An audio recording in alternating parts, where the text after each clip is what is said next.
Bonjour à tous et bienvenue sur Mobuzz TV. Moi c'est Osiris et aujourd'hui c'est Noël. Alors laissez mijoter votre dinde dans le four, posez vos gants de cuisine et asseyez-vous quelques minutes pour déguster votre dose d'infos quotidienne.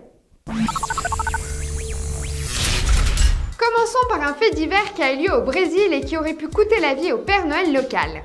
Here comes Santa Claus, right down Santa Claus Lane. He doesn't care if you're rich or poor, for he loves you just the same. Non, pas ça. Là, je vous parle d'une histoire dans laquelle on a frôlé le drame. Un peu de sérieux, là, quand même. En effet, un hélicoptère qui transportait un homme vêtu des habits du Père Noël s'est fait tirer dessus par un gang de trafiquants de drogue dans la localité de Rio. Heureusement, pas de blessés, uniquement des dommages matériaux. L'hélicoptère appartenait à une compagnie privée qui était chargée de conduire le Père Noël à une fête pour qu'il distribue des cadeaux aux enfants. Mais c'était sans compter sur l'apparition d'un groupe de dealers en pleine guerre de gang pour l'acquisition d'une favela proche au lieu vers lequel se dirigeait le Père Noël. Donc, vu les dangers du transport aérien, j'ai un petit conseil à donner à notre cher Père Noël. Choisis un autre mode de transport la prochaine fois. J'ai une idée pour toi, regarde.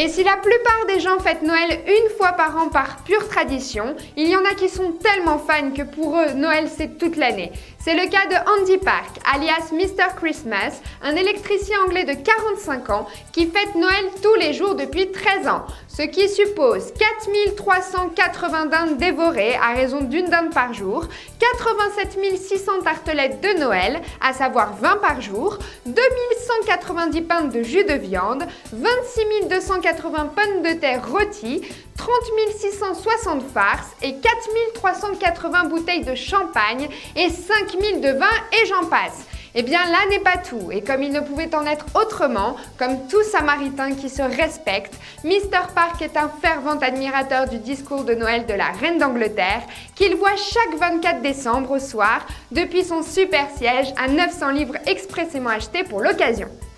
Mais cette année, Mr. Christmas est profondément triste et dévasté. La reine a refusé son invitation consistant en la présentation du discours depuis la maison d'Andy. Une lettre provenant du palais de Buckingham pour décliner l'offre est parvenue à Mr. Park pour décliner l'offre aimablement et remercier ce maniaque des fêtes de Noël. Mais rien n'y fait, Mr. Christmas est inconsolable.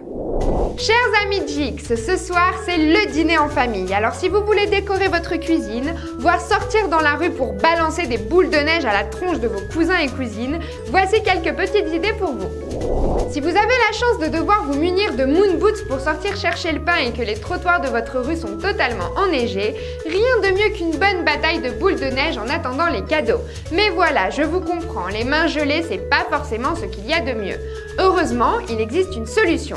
Le snowballer, un gadget qui vous permettra de former des boules parfaites pour une efficacité optimale. Dans le lancer, il vous en coûtera 8,95 $. Et puis en ce qui concerne l'été, vous pourrez toujours vous en servir pour vos glaces à la vanille. Pas encore décoré votre sapin et marre des typiques guirlandes et boules de Noël? Pas de problème. Regroupez tous vos appareils tech et accrochez-les et regardez ce que ça peut donner.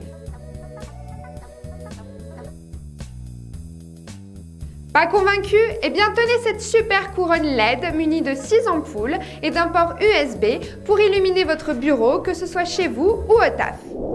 Et pour ceux qui seraient encore à la bourre dans leur envoi de lettres au Père Noël, sachez que vos souhaits lui parviendront plus rapidement via mail à l'adresse laposte.fr/père-noël, un site mis en place par la Poste pour l'occasion qui vous permet de vous communiquer avec l'homme à la barbe blanche. Cependant, si vous n'êtes pas assez imaginatif niveau rédaction, je vous conseille emailsanta.com qui fonctionne comme une lettre à trous qu'il suffit de compléter et ça marche pareil. Mais tous ces systèmes informatiques n'empêchent pas l'overbooking des boîtes de courrier de la Poste. En effet, plus de 6 millions de lettres par an parviennent aux facteurs avec l'adresse de Père Noël Pôle Nord. Et le plus intéressant, c'est que de nombreux services postaux jouent le jeu et répondent. Comme en France et au Canada, où les postes ont traité plus d'1 million de lettres au Père Noël l'an dernier. Moi je vous le dis, le Père Noël existe, c'est sûr. Bon et ben voilà, c'est tout pour aujourd'hui. J'espère que vous aurez un super dîner et que le Père Noël vous offrira plein de cadeaux de la part de Mobuzz TV. Joyeux Noël!